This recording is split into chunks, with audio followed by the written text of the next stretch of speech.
नैवेद्यं नैवेद्यं नैवेद्यान्ते मध्ये मध्ये पाणिमुद्रा पोषं जलं समर्पयामि जलान्ते मुखवासाग्रं ताम्बूलं ऋतुफलं समर्पयामि द्रव्यदक्षिणाम् ओम हिरण्यगर्भासनमृताग्रे भूतिजाताः देवी आशीर्वादार विद्यामुते मां गम्ये देवाय अविकल्प जन्म दक्षिणां समर्पयामि प्रार्थना प्रार्थना कर लीजिए ओम देवदानव संवादे मध्यमाने महोदतो उत्पन्नोत्ताकुमं ऋतो विष्णुना स्वयं ओम पूर्वाग्रं दिक्कतेत्तापनोतात्मकं नमस्करोमि। अब पहले जैसे मुद्रा बनाई थी अपन ने वैसी मुद्रा बना के इस प्रकार से अंजलि कलश को लीजिए। हनुमान जी की मुद्रा बना लो, हनुमान जी की मुद्रा आपको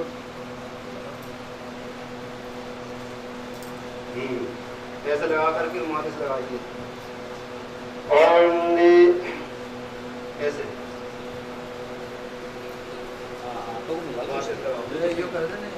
ओम दीर्घानागर्भयोग्यस्त्रीणि विष्णुपदानि च तेनायु प्रमाणेन पुण्यं पुण्यां दीर्घमायुरस्तु। एक बार पृथ्वी से नीचे झुका करके प्रदुवास मात्र लगाइए ओम अस्तु दीर्घमायुर्वान्दाचार्य ओम अस्तु दीर्घमायु प्रणिपदानि चक्रामि विष्णुगोपादाभ्यस्तु धर्माणि धारयन्ति नायु प्रमाणेन पुण्यं पुण्यां दीर्घमायुरस्तु राम पुण्यं पुण्यां दीर्घमायुरस्तु पुण्यं पुण्यां दीर्घमायुरस्तु। बोलिए शिवा आप संतु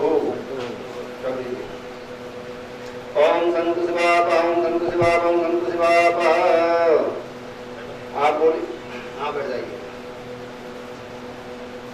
बोलिए सौम्यनस्तमस्तु सौम्य नश्यमस्तु अस्तु सौम्यनस्यं। बोले अक्षतः पान्तु। पंडित जी आप इनको अक्षतः पान्तु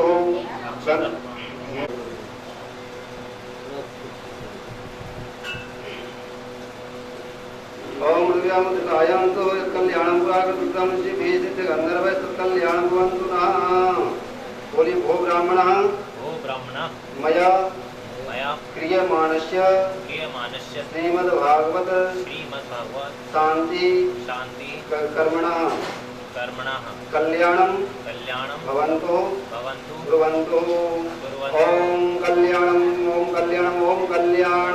जागृति लक्ष्मी महास्वामी विद्या संपूर्ण वृद्धिं कुर्वन्तु नः।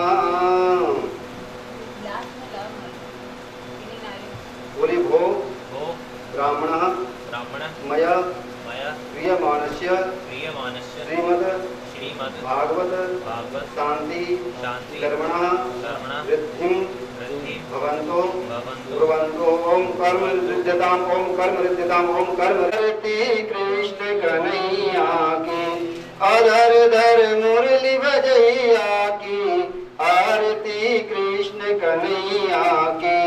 कृष्ण तुम मथुरा जन्म लियो कृष्ण तुम मथुरा जन्म लियो नंद घर मंगलाचार कियो नंद घर मंगलाचार कियो। यशोदा गोद खिलैया की आरती कृष्ण कन्हैया की अधर धर मुरली बजैया की आरती कृष्ण कन्हैया की। कृष्ण तुम यशोदा के छैया श्याम बलदाम के भैया वन वन धेनु चरैया की आरती कृष्ण कन्हैया की अधर धर मुरली बजैया की आरती कृष्ण कन्हैया की।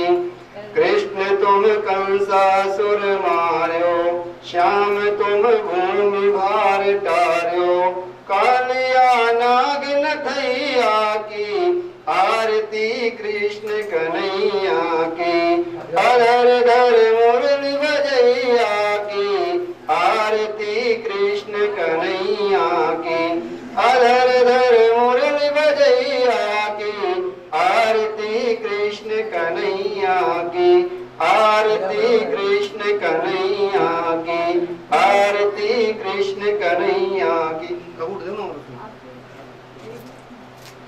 ओम कर्पूरगौरं करुणावतारं संसार सारं भुजगेन्द्रहारं सदा वसन्तं हृदयारविन्दे भवं भवानी सहितं नमामि भवं भवानी सहितं नमामि ओम जलेन सिद्धिगणं पुष्पै देवाय वन्दनं धीमहि तन्नो लक्ष्मी प्रचोदयात् ज्ञान सुगन्धि पुष्पाणि यथा कालोद्भवानि च पुष्पाञ्जलिर्मया दत्ता गृहाण परमेश्वर ओम सांगाय नमः सपरिवाराय नमः प्राण पुरुषोत्तमाय नमः मंत्र पुष्पाञ्जलिं समर्पयामि यानि कानि च पापानि यदमान्तरक्तानि च तानि सर्वाणि नश्यन्ति प्रदक्षिणायां पदे पदे परिक्रमा कर लीजिए खड़े खड़े और भगवान से प्रार्थना करो एक परिक्रमा करो खड़े खड़े हाँ बस और भगवान से प्रार्थना करो जो गलती हो क्षमा करना मंत्रहीनम क्रियाहीनम भक्तिहीनम सुरेश्वराय यत्पूजितं मया देवो परिपूर्णं तदस्तुमे अपराध सहस्राणि क्रियन्ते हरनिशमया दासवति ममत्व क्षमस्व परमेश्वर बोले बांके बिहारी लाल की जय बोले गिरिराज जी महाराज की जय बोले राज के आनंद की जय जय श्री राधे जय जय श्री राधे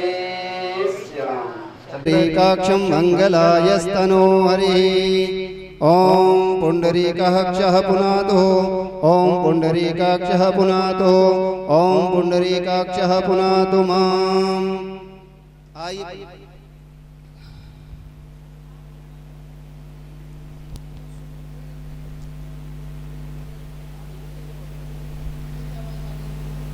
आ जाएंगे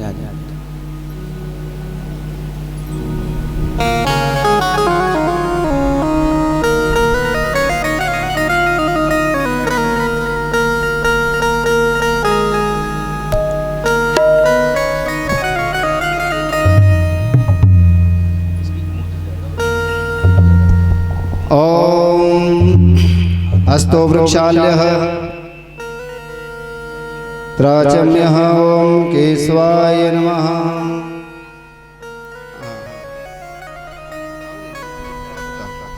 ओम नारायणाय नमः ओम माधवाय नमः हस्ताय नमः पवित्रीकरणम् ओम अपवित्रः पवित्रो वा सर्वावस्थांगतोऽपि वा यस्मरेत् पुंडरीकाक्षं सभायाभ्यन्तरा शुचिः। हाथ में अक्षत पुष्प लेकर के भागवत भगवान का ध्यान करेंगे। ओम वंशी विभूषित करान् नवनीरदावात् पीताम्बराधरुणबिम्बफलाधरुष्ठात् पूर्णेन्दु सुंदर मुखादरविंद नेत्रात् कृष्णात् परं किमपि तत्त्वं न जाने। कृष्णाय वासुदेवाय हरे परमात्मने प्रणतक्लेशनाशाय गोविंदाय नमो नमः। ओम भूर्भुवस्सुः श्री लक्ष्मी नारायणाय नमः प्राणपुरुषोत्तमाय नमः। ध्याये ध्यानं समर्पयामि। अक्षर पुष्प लेकर के सुखदेव जी महाराज का ध्यान करेंगे। सुखदेव जी महाराज का ध्यान। ओम यं प्रव्रजन्तमनुपेतमपेतकृत्यं द्वैपायनो विरहकातरयाजुहावा पुत्रेति तन्मयतया तर्वो विनेदुस् तं सर्वभूतहृदयं मुनिमानतोऽस्मि। ओम भूर्भुवस्सुः श्री सुखदेवाय नमः। ध्याये ध्यानं समर्पयामि। हाथ में अक्षत पुष्प लेकर के वरुण भगवान का ध्यान करेंगे। हरि ओम ओम तद्वजामि ब्रह्मणा वन्दमानस्तशास्ते ययमानो हविर्विहीडमानो वरुणे हवोद्युरुसगुं समान आयुः प्रमुखी। ओम भूर्भुवस्सुः वरुणदेवताभ्यो नमः। ध्याये ध्यानं समर्पयामि। हाथ में अक्षत पुष्प लेकर के तुलसी देवी का ध्यान करेंगे। ओम सर्वमंगलमांगल्ये शिवे सर्वार्थसाधिके शरण्ये त्र्यंबके गौरी नारायणी नमोस्तुते। ओम भूर्भुवस्सुः श्री तुलसी देव्यै नमः। ध्यानं समर्पयामि। 4 बार जल छोड़िए। ओम पाद्योपाद्यं समर्पयामि। अस्त्युर्घ्यं समर्पयामि। मुखे आचमनीयं सर्वांग स्नानीयं जलं समर्पयामि। स्नानान्ते वस्त्रोपवस्त्रं। हरिः ओम ॐ युवाशुवासाः परिवीतयागासौ श्रेयान् भवति जायमानः तन्धीरसः कवायोन्यन्ति स्वाध्यो मनसा देवयन्तः। वस्त्रोपवस्त्रान्ते यज्ञोपवीतम्। ओम यज्ञोपवीतं परमं पवित्रं प्रजापतिर्यस्य पुरस्तात् आयुष्यमग्रं प्रतिमं शुभ्रं यज्ञोपवीतं बलमस्तु तेजः। यज्ञोपवीतान्ते सर्वोपचारार्थे गन्ध अक्षत पुष्पम्। हरिः ओम त्वां गन्धर्वाघनस्त्वामिन्द्रस्त्वां बृहस्पतिः त्वामोखदे सोमो राजा विद्वान् स्मादमुच्यतः। सर्वोपचारार्थे गन्धक्षत पुष्पाणि समर्पयामि। सुगन्धिद्रव्यम्। ओम त्र्यम्बकं यजामहे सुगन्धिं पुष्टिवर्धनं मा उर्वारुकमिव बन्धनान् मृत्योर्मुक्षीयम्।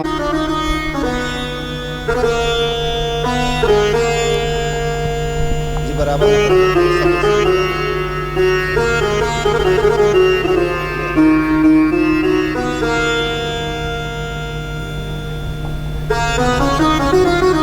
धूपम् आघ्रापयामि। प्रत्यक्षदीपं दर्शयामि। नैवेद्यं निवेदयामि। मूलं ताम्बूलं समर्पयामि। ताम्बूलान्ते ऋतुफलं समर्पयामि। द्रव्यदक्षिणां समर्पयामि। प्रार्थना जो प्रार्थना कर लीजिए। ओम कस्तूरी तिलकं ललाट पटले वक्षस्थले कौस्तुभं नासाग्रेवरमुक्तिकङ्करतले वेणुकरे कङ्कणं सर्वाङ्गे हरिचन्दनं सुललितं कण्ठे च मुक्तावली गोपस्त्रीपरिवेष्टितो विजयते गोपालचूडामणि। ओम भूर्भुवस्सुः प्राणपुरुषोत्तमाय नमः। प्रार्थनापूर्वकं नमस्करोमि। व्यासपूजनम्।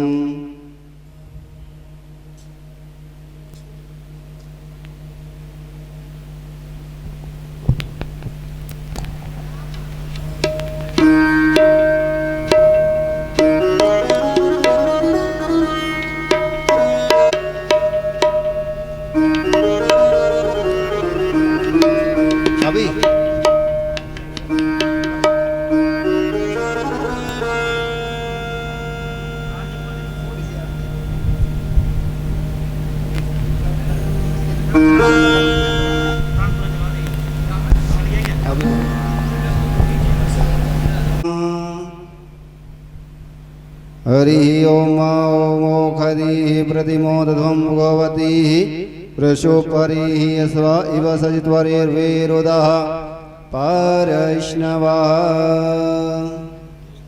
बोली लक्ष्मी नारायण भगवान की जय। ब्राह्मण पूजनम। ब्राह्मण पूजनम।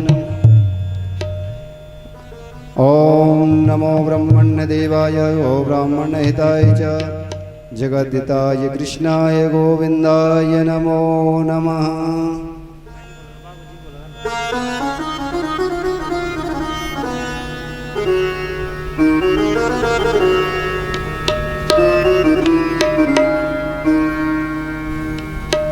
ऐसे कर दूं।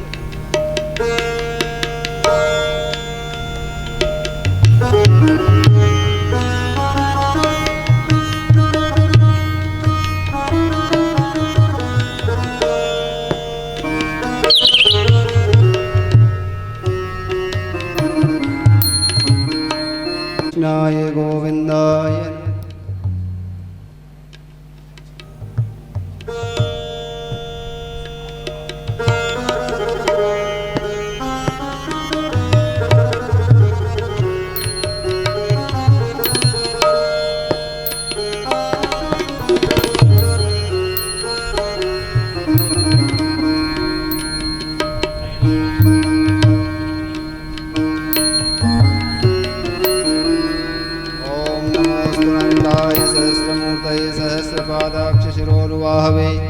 सहस्रनाम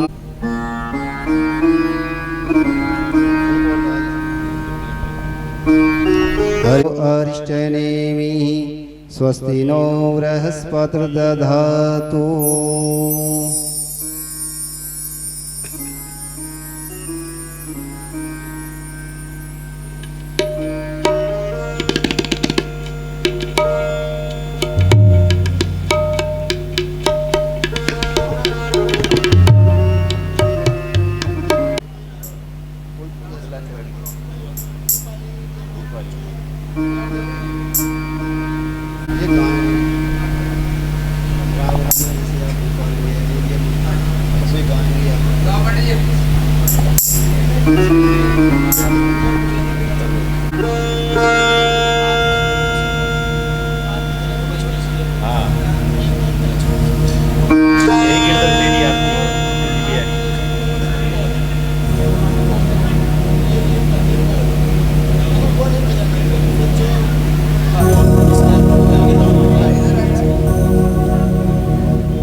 तद्वायुष्य प्राणस्य मुखादग्निरजायत। हे गिरधर तेरी आरती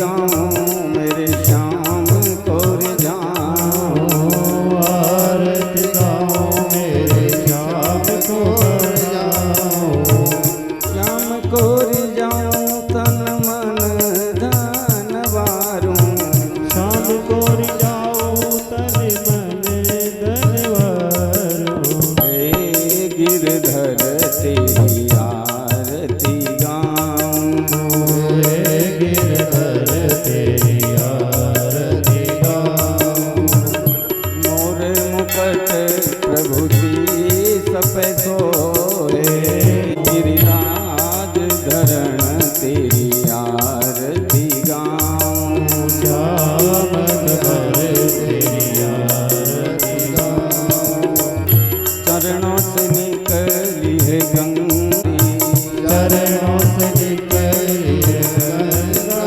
प्यारी, जिसने सारी दुनिया तारी, जिसने सारी दुनिया तारी, उन चरणों के दर्शन पाऊं, चरणों के दर्शन पाऊं, गिरिराज धरण तेरी आरती गाऊं, श्याम गिरधर तेरी आरती गाऊं, ओ दास अनाथ के नाथ आप हो, दास नाथ के नाथ आप हो, ओ सुख दुख जीवन प्यारे साथ आप हो, सुख दुख जीवन प्यारे साथ आप हो, प्रभु चरणों में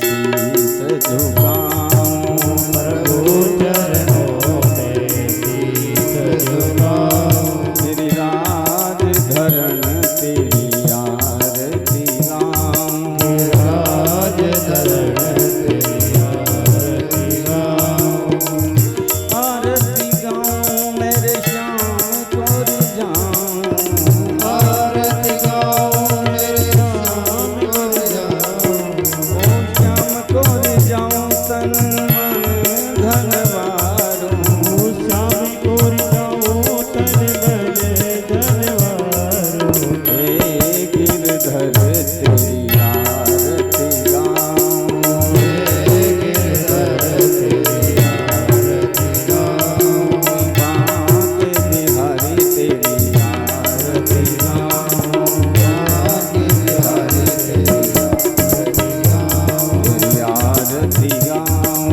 आरती गाऊं, तेरी आरती गाऊं।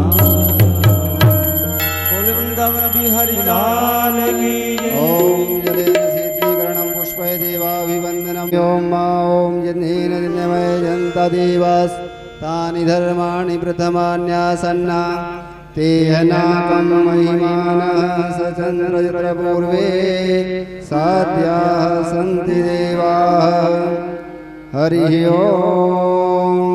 नारायणाय विद्महे वासुदेवाय धीमहि तन्नो विष्णु प्रचोदयात्। हरिः ॐ महालक्ष्मी च विद्महे विष्णुपत्न्यै च धीमहि। बोली गिरिराज जी महाराज की बोली व्यास जी महाराज की जय जय श्री राधे जय जय श्री राधे जय जय श्री राधे श्याम। सभी भक्त वृंदों से निवेदन व्यास जी महाराज व्यास मंच पर विराज। पाणौ महासायक चारुचापम् नमामि रामं रघुवंशनाथम्।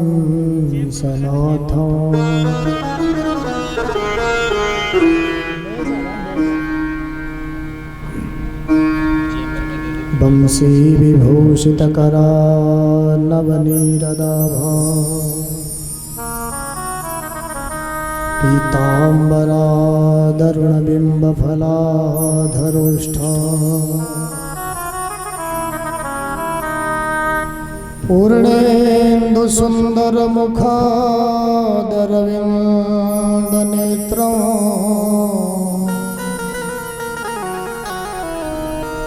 कृष्णात् परं किमपि तत्त्वमहं न जाने।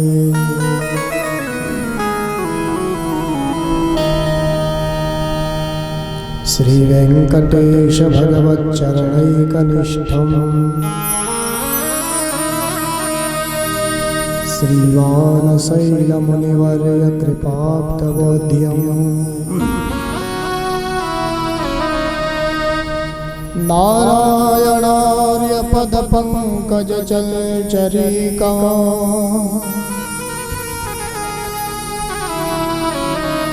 रामप्रपन्नगुरुवर्यमहं भजामि।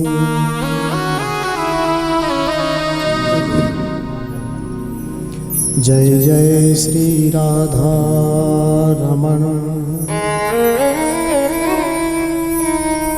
जय जय नवल किशोर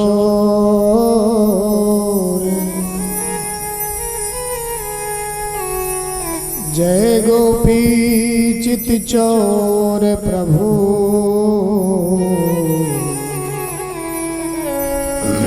जय जय माखन चोर।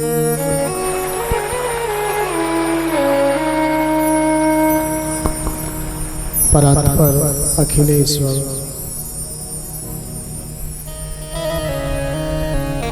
षडैश्वर्य संपन्न परमपिता परमेश्वर सच्चिदानंद घन परमात्मा की वांग्मय प्रतिमूर्ति श्रीमद्भागवत महापुराण। प्यारे धर्मानुरागी बंधु बांधवों, धर्म परम पावनी कथा हमें श्रवण करने को प्राप्त हो रही है।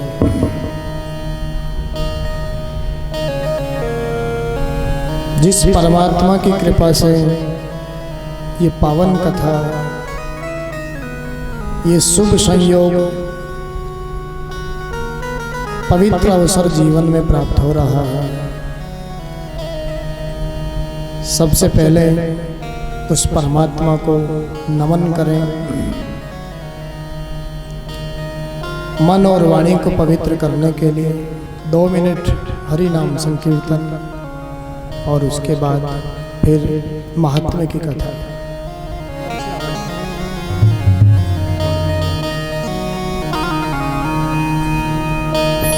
मुकुंद माधव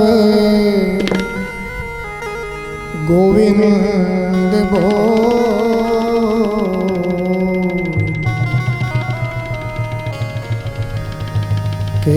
केशव माधव हरि हरि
बोलिए भक्तवत्सल भगवान की जय, भागवत भगवान की जय, सत्य सनातन धर्म की जय, जय जय श्री राधे श्याम।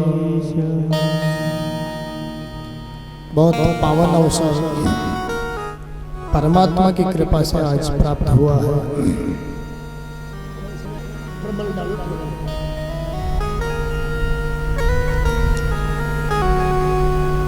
हमारे संत शास्त्र कहते हैं, धन्य घड़ी जब लग सत्संगा।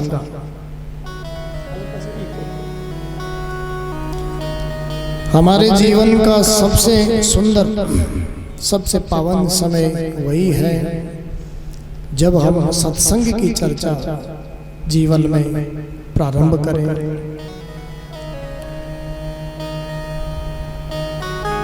हरि चर्चा जब जीवन में प्रारंभ हो, वही सबसे सुंदर समय हमारे जीवन का संत शास्त्रों ने माना है।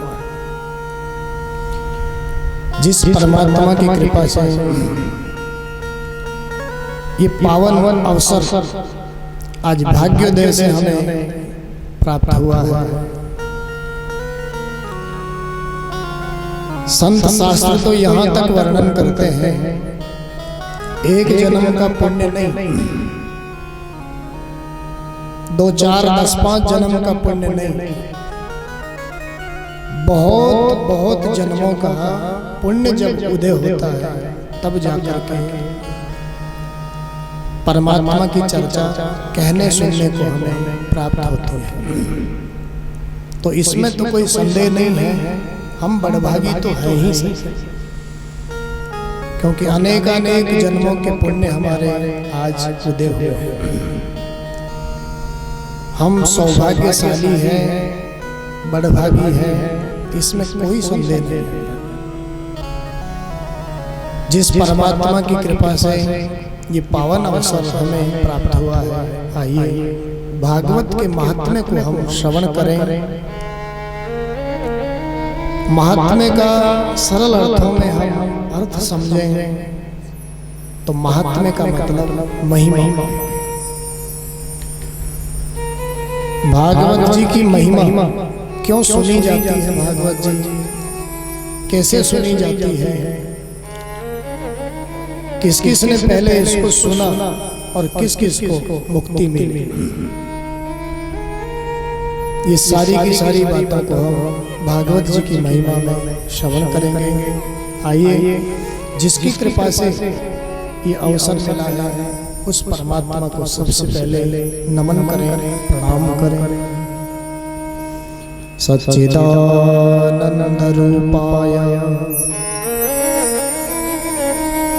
विश्वोत्पत्ति आदि है तवे,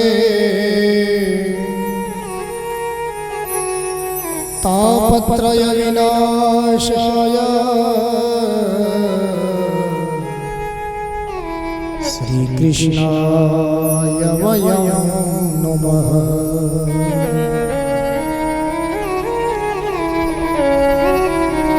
जो परमात्मा सत स्वरूप है, सत माने अविनाशी है, जो परमात्मा चित स्वरूप है, चित माने प्रकाशमान है, जो परमात्मा आनंद का स्वरूप है, ऐसे सच्चिदानंद भगवान को हम सब नमस्कार करते हैं। जिसका कार्य विश्व की उत्पत्ति, विश्व का पालन और समय होने पर विश्व को अपने आप में लय कर लेना है, ऐसे परमात्मा को हम सब नमस्कार करते हैं। जिसका स्वभाव क्या है, संत शास्त्रों ने स्वभाव बताया उस परमात्मा का। तापत्रय विनाशाय,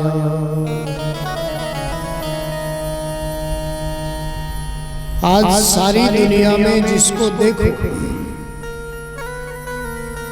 तीन प्रकार के जो ताप है, दैहिक, दैविक और भौतिक, इन तीनों तापों के द्वारा आज का मानव संतप्त है। और परमात्मा का स्वभाव क्या है जिसकी कथा हम यहाँ सुन रहे हैं, उसका स्वभाव है जो उसके शरणागत हो गया, प्रपन्न हो गया, उस जीव के तीनों प्रकार ताप उस परमात्मा की कृपा से हमेशा हमेशा के लिए दूर हो जाते हैं। ऐसे जो परमात्मा है, तीनों प्रकार के तापों का, जीव के समस्त दुखों का विनाश करने वाले, ऐसे सच्चिदानंद भगवान को हम सब नमस्कार करते हैं। बोलिए सच्चिदानंद भगवान की जय।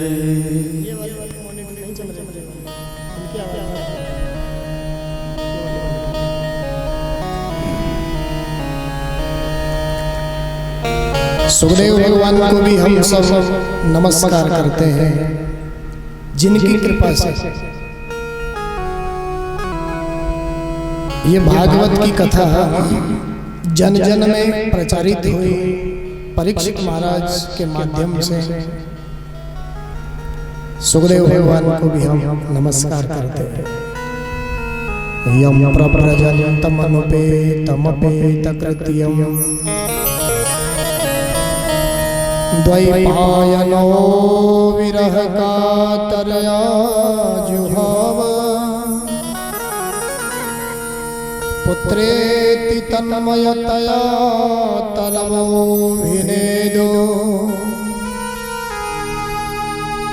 तं सर्वभूतहृदयं मुनिमानतोऽस्मि।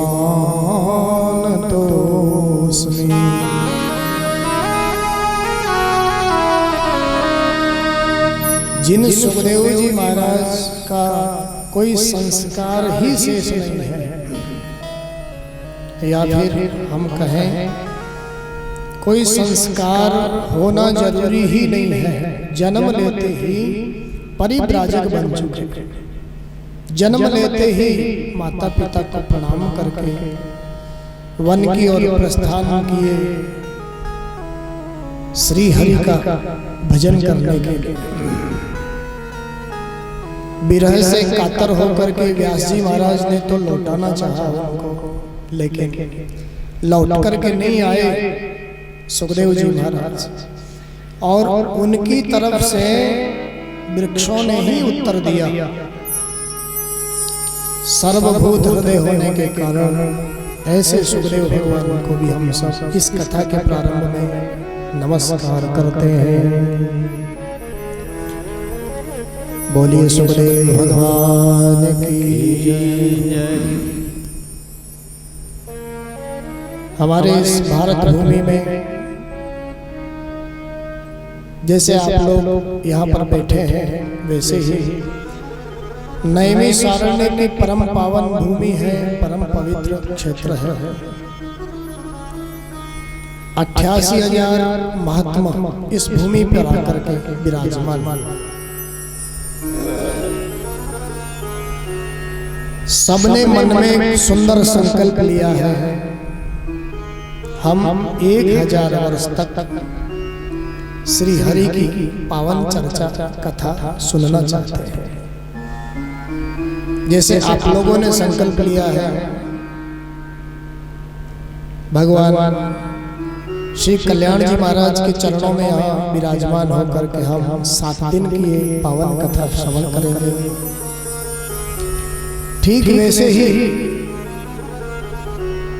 नैमिषारण्य की परम पवित्र पावन भूमि पर 88,000 शौनकादि ऋषियों ने संकल्प लिया है, हम 1000 वर्ष तक ये पावन कथा श्रवण करेंगे। ऐसी बात नहीं है कि महात्माओं के जीवन में कोई संकट है, कोई संकट नहीं है। जगत के कल्याण के लिए केवल और केवल विश्व के कल्याण के लिए ये पावन कथा श्रवण कर रहे हैं। मन में बहुत सुंदर संकल्प है, लेकिन कोई कथा सुनाने वाला हो तभी तो हम कथा सुन पावे, ऐसा मन में विचार कर ही रहे हैं। तब तक छोटी उम्र के सूत जी महाराज संतों की इस मंडली में पधारे, और ज्यों ही सूत जी महाराज को सबने देखा, सबके सब बड़ी बड़ी लंबी लंबी उम्र के महात्मा खड़े हो गए, सूत जी महाराज का स्वागत किया। सूत जी महाराज कहते, महाराज आप क्यों मेरा इतना स्वागत करते, मैं तो उम्र में आपसे बहुत छोटा हूँ। शौनकादि ऋषियों ने कहा, महाराज हमारे सनातन की जो परंपरा है उसमें जो ज्ञान वृद्ध है, जो गुणों में वृद्ध है, वही सबसे बड़ा माना जाता है। ज्ञान वृद्ध के आगे सब छोटे माने जाते हैं। तो महाराज हम तो आपके चरणों में निवेदन करके कहना चाहते हैं, हमारे हृदय में जो अज्ञान रूपी अंधेरा बैठा हुआ है, उस अज्ञान रूपी अंधेरे को दूर करने के लिए आप करोड़ों करोड़ों सूर्यों के समान हैं। आप कृपा करिए, ऐसी कोई कथा सुनाइए जिससे हमारे जीवन में भक्ति, ज्ञान और वैराग्य की वृद्धि हो जाए। परमात्मा के चरणों में हमारा प्रेम हो जाए। क्यों? यह घोरे कलो प्रायो जीवश्चासुरतां गतः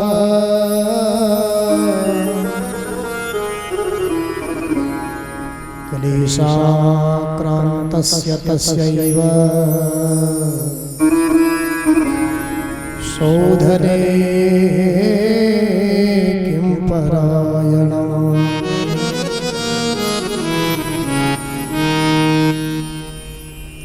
महाराज, जो पवित्रों को भी पवित्र करने वाली हो, जो मंगल का भी मंगल करने वाली कथा हो, ऐसी कोई कथा सुनाना। क्यों? क्योंकि ये कलयुग के पहले की बात है, जब संत लोग कथा सुन रहे हैं, अपनी व्यथा कह रहे हैं। आगे कलयुग आने वाला है महाराज, और कलयुग में प्राय करके प्राणी असुर तक को प्राप्त होते चले जाएंगे। अपने आचरण से, अपने कर्म से कलयुग के जो प्राणी हैं तरह तरह के दुखों से दुखित होंगे, तरह तरह के क्लेशों से आक्रांत होंगे। आप तो गुरु हो महाराज। चिंतामणिर्लोक सुखम सुरद्रो स्वर्ग संपदम्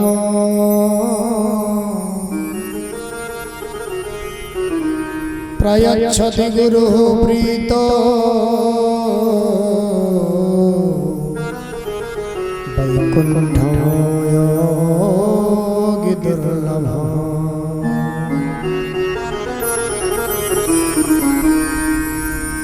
आप गुरु समान हो महाराज। संसार में यदि किसी को चिंतामणि प्राप्त हो जाए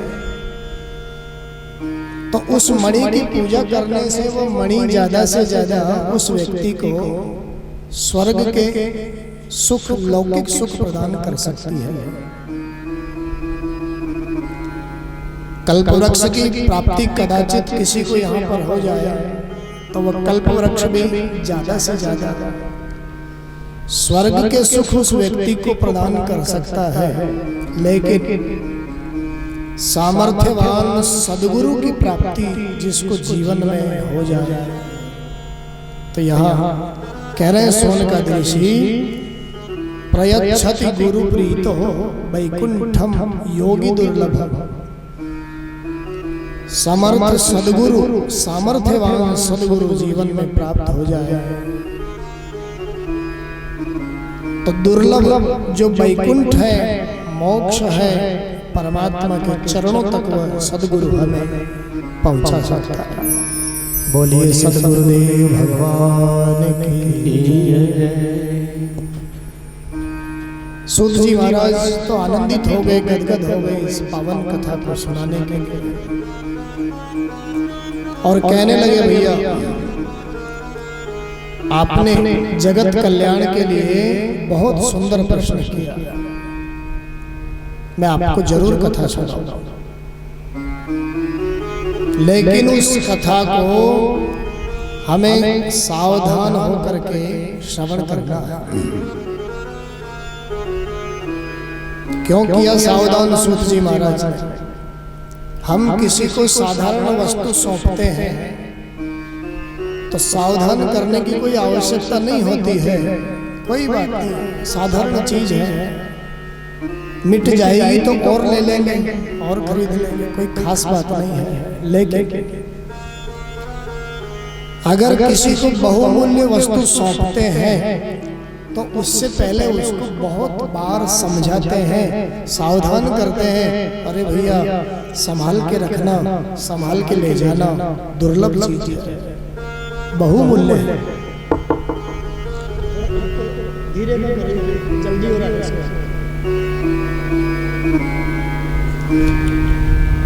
सूत जी महाराज सावधान कर रहे हैं और कह रहे हैं भैया 2 मिनट अपने जीवन पर विचार करके देखें हम लोग।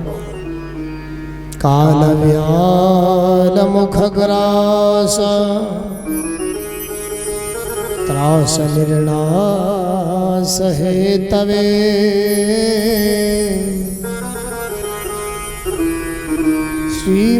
श्रीमद्भागवतं शास्त्रं कलौ कीरेण भासितं।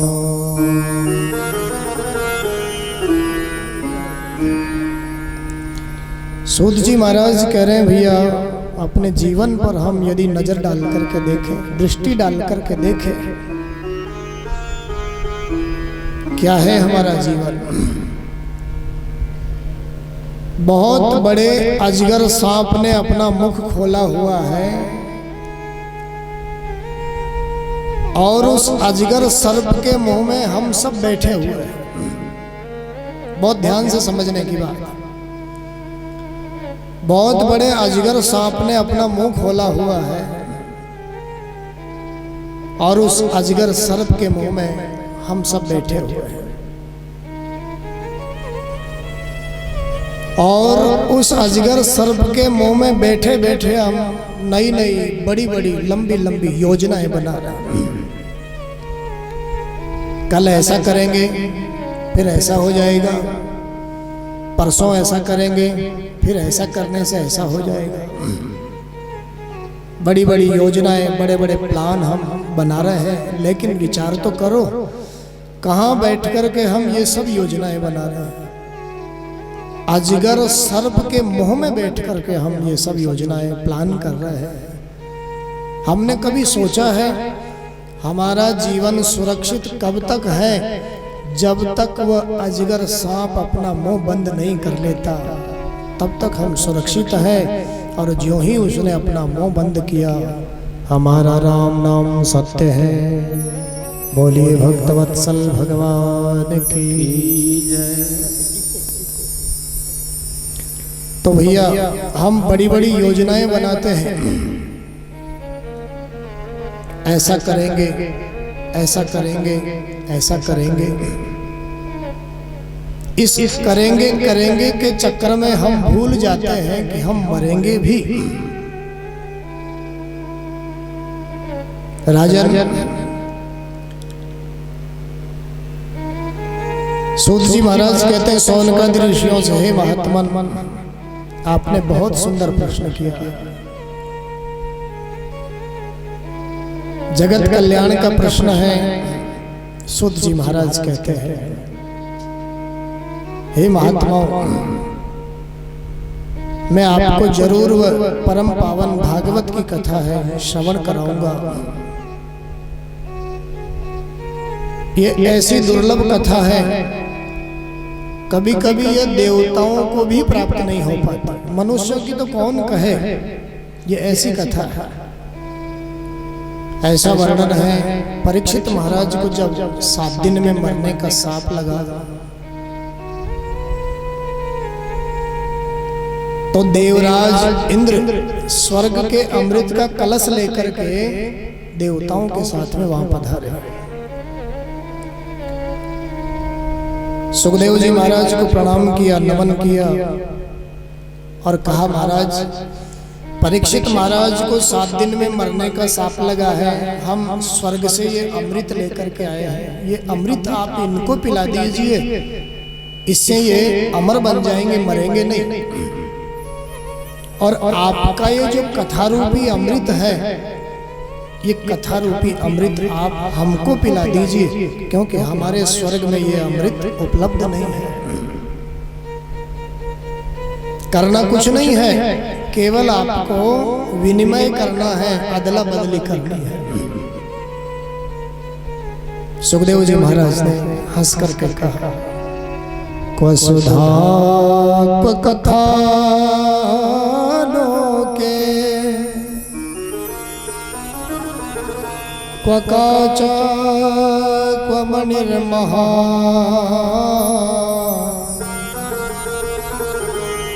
ब्रह्मरा तो विचार यही देवा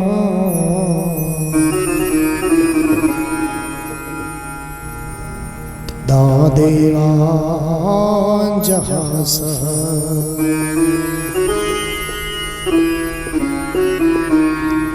सुखदेव भगवान ने कहा देवराज इंद्र से, हे देवराज इंद्र, आपके अमृत की क्या विशेषता है जो आप स्वर्ग से लेकर के आए? देवराज इंद्र कहते हैं महाराज, इस अमृत को जो कोई पी लेता है वह अजर हो जाता, बूढ़ा नहीं होता। दूसरी विशेषता, वह अमर हो जाता, मरता नहीं। सुखदेव भगवान कहते हैं भैया तुम्हारे अमृत में ये विशेषता है क्या? किसी से कोई कर्म हो गया और उस कर्म का फल वो भोगना नहीं चाहता, क्या उस कर्म को मिटाने की ताकत तुम्हारे स्वर्ग के अमृत में है क्या? देवराज इंद्र कहते हैं महाराज, कर्म के फल को मिटाने की ताकत तो हमारे इस अमृत में नहीं है। हाँ, ये बूढ़ा नहीं होने देता, मनुष्य को मरने नहीं देता, यहाँ तक तो इसमें ताकत है। सुखदेव भगवान ने हंस करके कहा भैया तब तुमने अपने स्वर्ग के साधारण अमृत और हमारे कथा अमृत की बराबरी कैसे कर? कहाँ तो कांच का एक साधारण टुकड़ा और कहाँ एक बहुमूल्य मणि, दोनों की बराबरी कभी हो नहीं सकती। इसलिए सुखदेव जी महाराज ने हंस करके देवताओं को लौटा दिया। कभी कभी ये कथा देवताओं को भी दुर्लभ है, जो आज हमें सहज में प्राप्त हो रही है। इसी कथा की सप्ताह श्रवण की जो विधि है, नारद जी महाराज ने अपने बड़े भाई सनत कुमारों के द्वारा श्रवण कर, कैसे सौनकादि 88,000 ऋषियों ने सूत जी महाराज से प्रार्थना करी, महाराज थोड़ा संदेह है। आपने कहा सूत जी महाराज कि नारद जी महाराज ने ये पावन कथा सनत कुमारों से श्रवण करी, महाराज क्षमा करना, एक महात्मा सनत कुमार ऐसे हैं जो बद्रीनाथ धाम को छोड़ करके कहीं जाते ही नहीं हैं, और एक महात्मा देवर्षि नारद ऐसे हैं जो कहीं एक जगह टिकते ही नहीं है, रुकते ही नहीं है। 7 दिन तक इन दोनों का मेल कैसे हुआ? एक जगह जब रुकते ही नहीं है नारद जी, सनत कुमार कहीं जाते नहीं है, तो दोनों का मेल कैसे हुआ? कैसे समागम हुआ दोनों का? बहुत उचित जान पड़े तो आप हमें बताने की कृपा कर। बोलिए भक्तवत्सल भगवान की जय। सूत जी महाराज ने सुंदर उपाख्यान सुनाया और कहा, हे सौनकादि ऋषियों, एक समय की बात है, बद्रीनाथ धाम में चारों भाई सनत कुमार हरि शरणम का जाप कर रहे हैं। हरि शरणम का जाप करते करते करते सामने से आते हुए नारद जी महाराज को देखा, और नारद जी महाराज को देखा, कोई नई बात नहीं है, देखते ही रहते हैं, लेकिन आज उदास चेहरे से नारद जी महाराज को देखा, ऐसा पहले कभी नहीं देखा। पूछ लिया,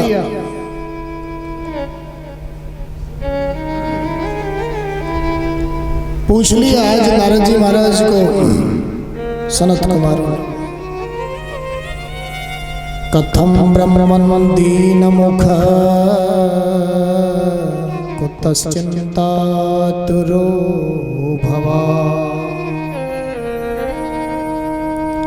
त्वरितं गम्यते कुत्र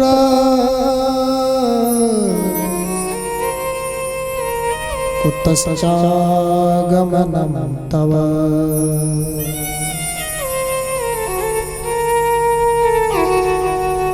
सनत कुमारों ने पूछा, हे देवर्षि नारद, क्या बात है, आपको कोई चिंता है क्या? आप तो महात्मा हैं, आप जैसे महात्माओं के चेहरे पर ऐसे चिंता के भाव, उदासी के लक्षण होंगे तो ये संसार के ग्रस्तों का क्या होगा?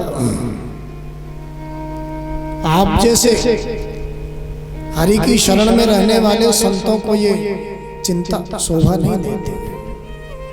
बताइए आपकी चिंता का क्या कारण है?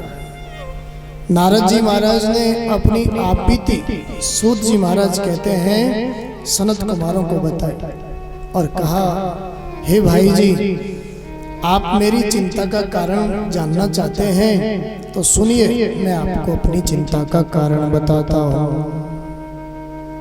और अपनी चिंता का कारण निवेदन किया। अहम तो पृथिवीं यातो ज्ञात्वा सर्वोत्तमामिति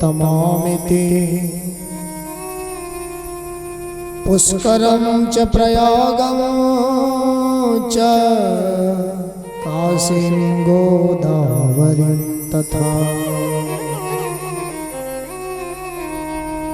नारद जी महाराज कह रहे हैं, मैं इस धरती को सर्वश्रेष्ठ समझ करके धरती के जितने भी तीर्थ हैं, आश्रम हैं, पुण्य क्षेत्र है, सब जगह गए, लेकिन तीर्थों में जाने के बाद, आश्रमों में जाने के बाद, संतों के दर्शन करने के बाद, पवित्र नदियों में स्नान करने के बाद भी मेरे मन को शांति प्राप्त नहीं हुई। कारण नारद जी महाराज कह रहे हैं, कारण सीधा साधा यही है, मैं पुष्कर गया, प्रयाग गया, श्री रंगम गया, सेतुबंध, रामेश्वर, सब जगह गया, लेकिन मेरे मन को शांति नहीं प्राप्त हुई। क्यों? सीधा साधा कारण यही है, सत्यम नास्ति तपः शौचं दयादानं न विद्यते उदरं भरिणो जीवा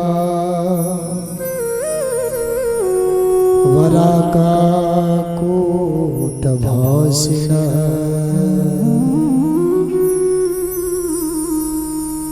सीधा साधा कारण नारद जी महाराज ने बताया, भैया जहां भी गया वहां सत्य का आचरण किसी के जीवन में नहीं पाया, देखा नहीं।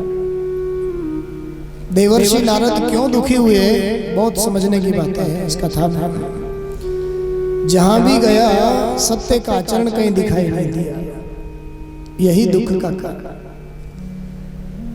तपस्या का जीवन किसी का दिखाई नहीं दिया, जिसको देखो आज उसी को सुविधाएं चाहिए, ज्यादा से ज्यादा सुविधाएं चाहिए। तपस्या करना कोई नहीं चाहता, कष्ट का जीवन कोई जीना नहीं चाहता, जिसको देखो उसको सुविधाएं चाहिए। जितनी मिली हुई है उससे भी वो संतुष्ट नहीं है, उससे और ज्यादा सुविधाएं हमें जीवन में चाहिए। बोलिए भक्तवत्सल भगवान की जय। जल्दी हो रहा। नारद जी महाराज कहते हैं, क्या कहूं मैं,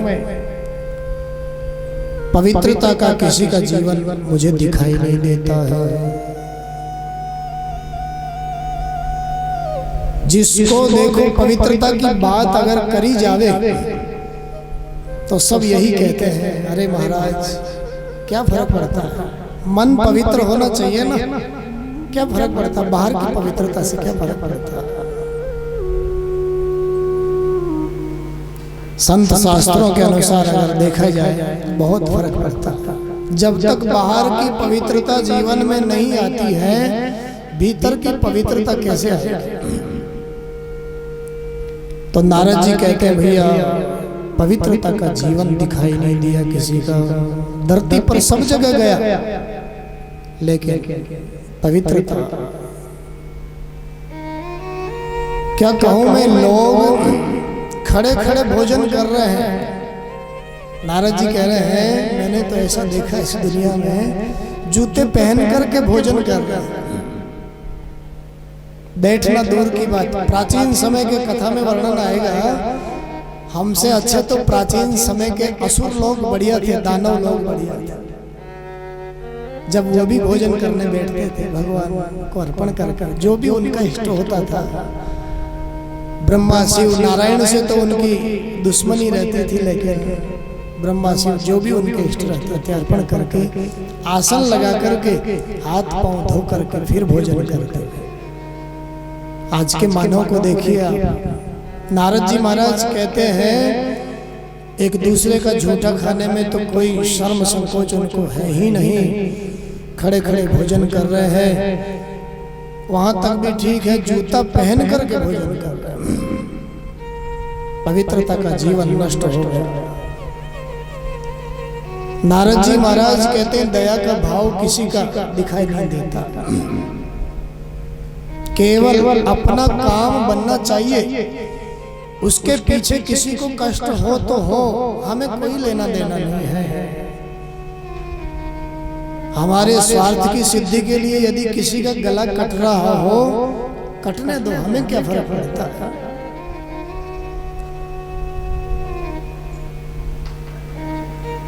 हमारे संत शास्त्रों का कहना है भैया, अगर जीवन में धर्मात्मा बनना है तो उसके लिए दया का भाव अपने हृदय में रखना जरूरी है। क्यों?